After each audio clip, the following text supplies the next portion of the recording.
My brother wasn't a failure, and that was the problem. Because losers give up, but my brother didn't. He was just stuck. He had no plan, he had no career, and he certainly didn't have success. But he did have one thing, a constant feeling that someday everything would work out. He changed jobs. He lived in apartments where disorder seemed like a way of life. And he convinced everyone that he was in the process. And then one evening, he just sat and stared at his phone. One message, one choice, one answer. He could have ignored it, and then nothing would have happened. But he wrote, "Okay."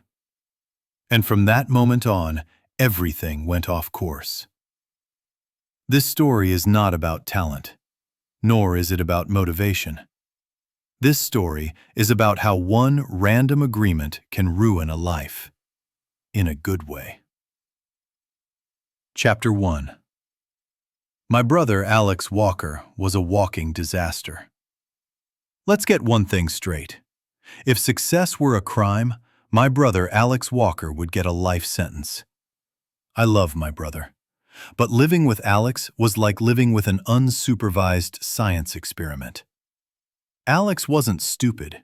He just had a unique talent for doing the wrong thing, with complete confidence.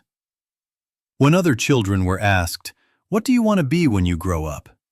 Alex would answer, "I don't know, but I'll figure it out." He said this at the age of 8. He said it at 18. He said it at 28. And every time it sounded like it was a plan. His parents liked to say, "Alex has potential," which is a very polite way of saying, "Nothing's happening yet, but we're already emotionally invested."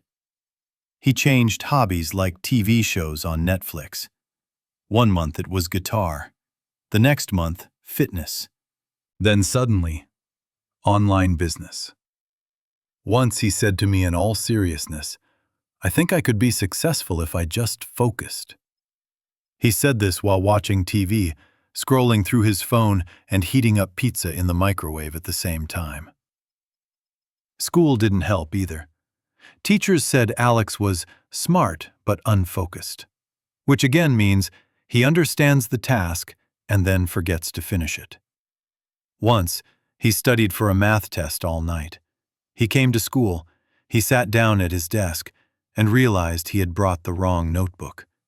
Not the right notes. A completely different subject. In his early 20s, Alex had a resume that looked like a cry for help. Retail, warehousing, delivery, customer service. Every job ended the same way. They just didn't see my potential. Apparently, no one ever saw it. And here's the thing.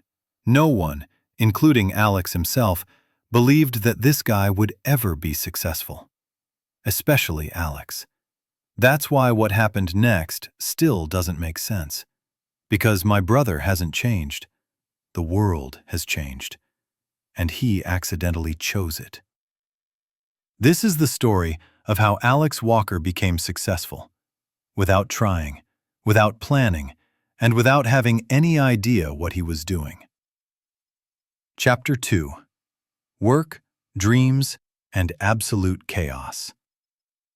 If you had to describe the beginning of Alex Walker's adult life in a nutshell, it wasn't a path. It was a zigzag. A zigzag without a map, without a compass, and with the constant conviction that somehow it will work out. Alex wasn't searching for himself. He stumbled upon himself in very strange places. After school, he said, "I don't want to waste my time," and immediately went to work. It was a good plan. The only problem was that Alex had no idea where. His first job was in retail. T-shirts, sneakers, smiles for customers. Alex worked there for exactly 3 weeks.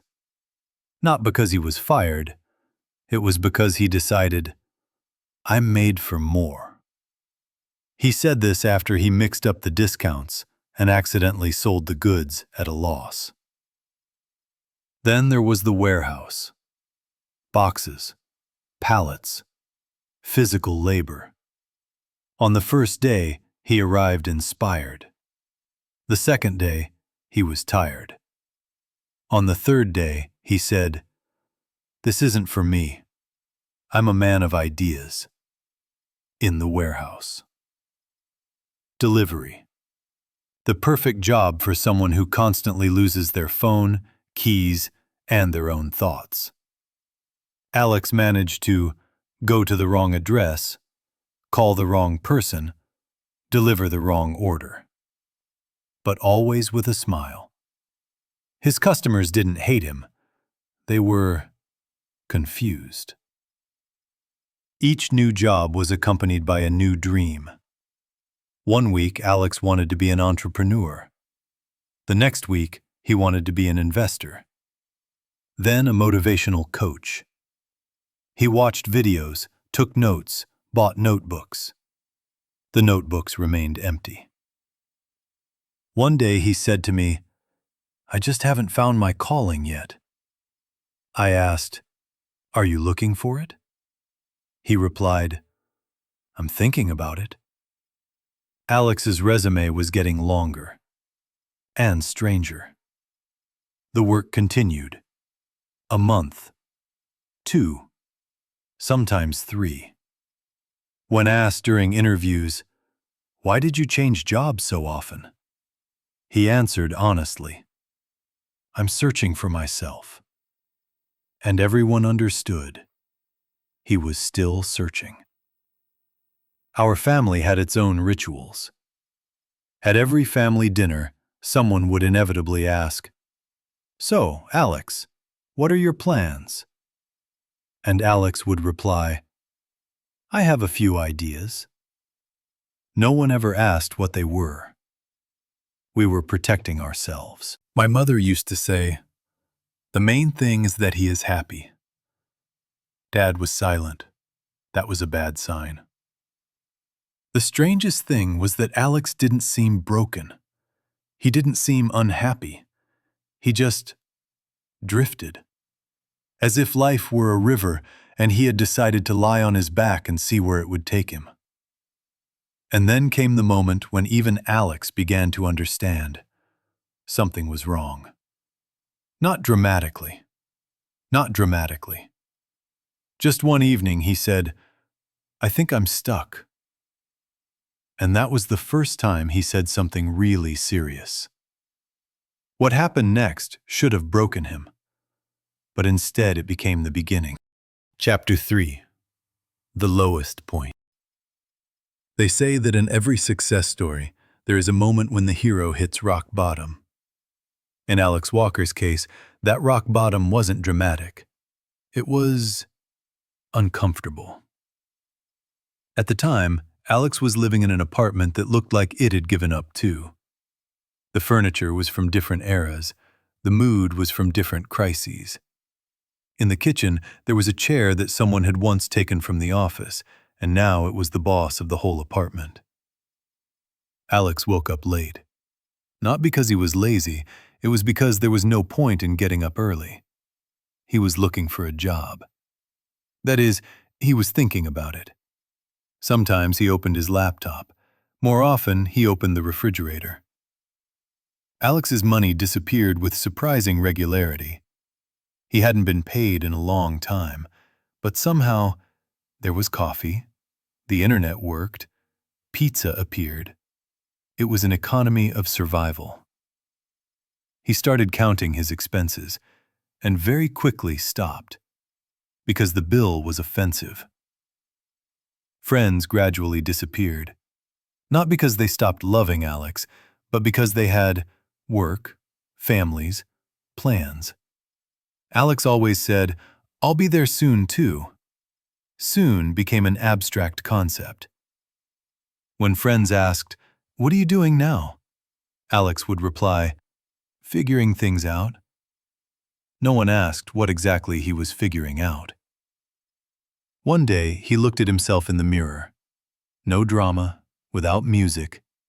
He just looked, and he thought, this isn't how I imagined adult life.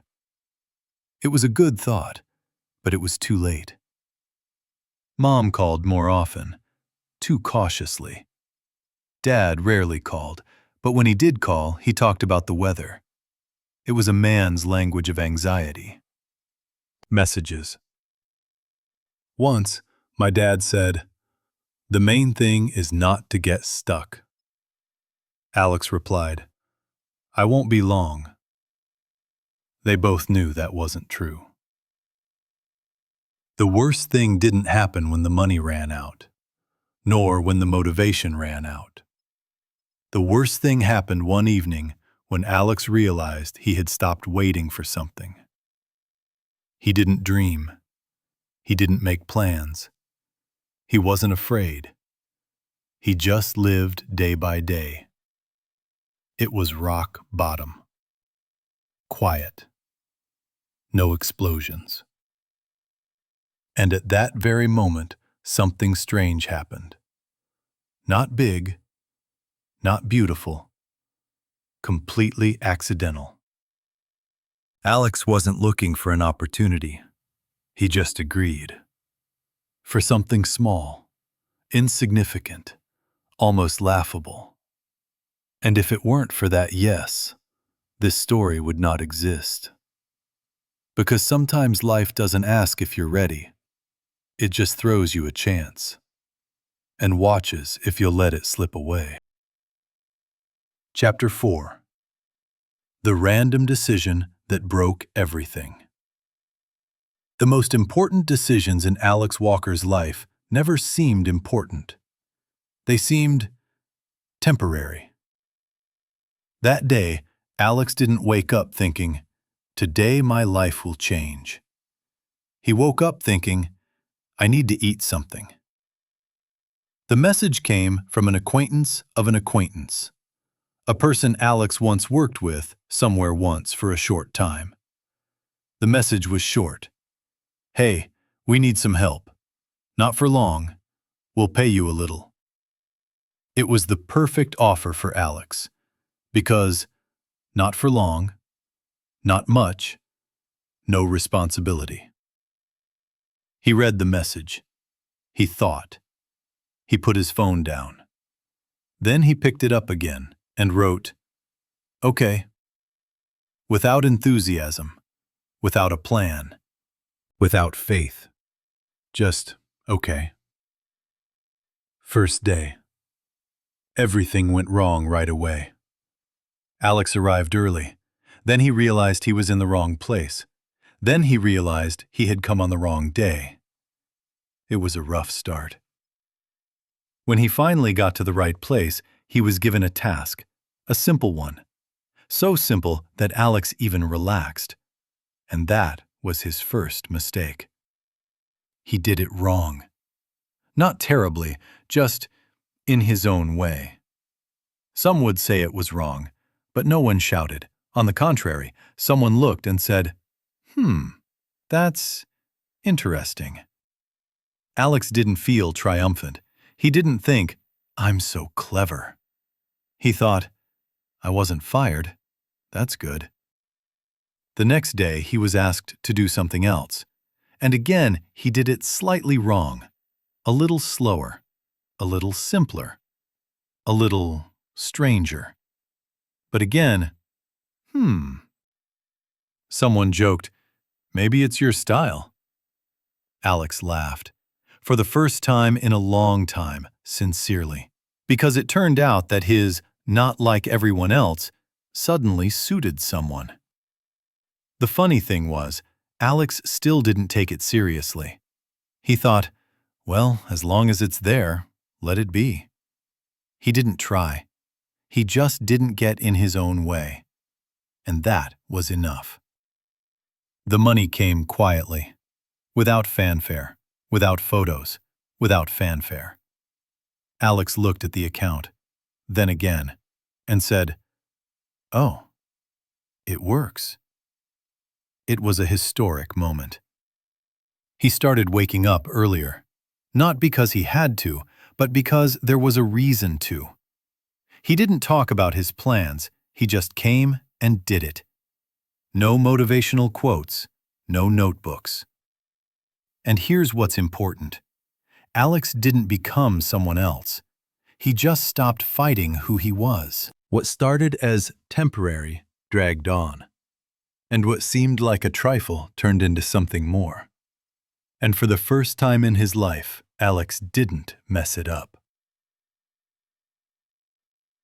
Chapter 5. First victories and the panic of success. The problem with Alex Walker's first successes was not that they didn't happen. It was that he didn't trust them. When something works for too long, Alex becomes suspicious. 1 week is fine. 2 weeks is strange. A month is dangerous. The feeling of an imposter. Alex lived with a constant thought. Now they'll realize that I'm here by accident. He didn't feel like a professional. He felt like a person who accidentally walked into the wrong office and was now trying not to attract attention. When someone said, "Great job," Alex would reply, "No, it's just luck." And so it went, every time. First results. The results began to appear, slowly but steadily. And the worst thing is, people started to notice them. Someone recommended Alex to others. Some wrote again. Some paid more. Alex watched it all and waited for it all to end. Money. The money became regular. Not large, but predictable. For Alex, it was worse than nothing, because now he had something to lose. For the first time, he paid for something without feeling panicked inside, and immediately thought, I probably shouldn't get used to this. Mom asked, "You look better." Alex replied, "No, I just slept well." Dad looked at him longer than usual and said, "Okay." That was approval. The better things went, the less Alex wanted to change anything. He was afraid to ask for more would be more difficult. Saying, "I can," what if it suddenly broke? He worked carefully, as if he were holding a glass vase that someone had mistakenly given him. The first small failure. And of course it happened. Alex made a mistake. Not catastrophically, but noticeably. He waited for the shouting, punishment, the end. But instead someone said, "It's okay, we'll fix it." And the world didn't end. A new thought. For the first time, a strange idea appeared. Maybe it's not a coincidence? Maybe he's just doing something normal? This thought frightened him more than failure. Because if it's not a coincidence, then the responsibility is real. The end, when success becomes difficult. There is a moment that is rarely mentioned in success stories. The moment when everything seems fine, but it gets harder than it was before. For Alex Walker, that moment came quietly, without fanfare, without celebrations. One day he just realized it was no longer temporary. There was more work. So were the expectations. People began to believe that Alex was capable. And that was a problem. Because Alex still felt like a person who just didn't ruin the moment. They began to trust his decisions. And he thought, I didn't plan on being responsible. Alex was tired. Not from work, but from the constant tension of not to make a mistake. He checked everything twice, then 3 times, and still went to bed with the thought, tomorrow something will go wrong. There was more money, and the silence has changed. Before, the silence was empty. Now it is filled with expectations. He could afford more, but he didn't allow himself to, because he was afraid of losing control. On difficult days, Alex returned to the old ways. He postponed decisions. He dragged his feet. He thought instead of acting. He caught himself thinking, what if I'm just better than I really am? One evening we were sitting together, for no particular reason, and I said, "You've changed." Alex replied, "No, it's just gotten scarier." That was true. I said, "Before, you had nothing to lose." He nodded. The crisis did not come because of failure. It came because of a choice. He was offered more money, more responsibility, fewer excuses. It was the moment when he had to say, "Yes, I'm ready." Alex was silent. He remembered all his previous later moments, all the missed opportunities, and he realized if he refused now, he would return to where he came from. He said, "Okay, let's try." Not confidently, without pathos, but for the first time, consciously. It was not a moment of triumph.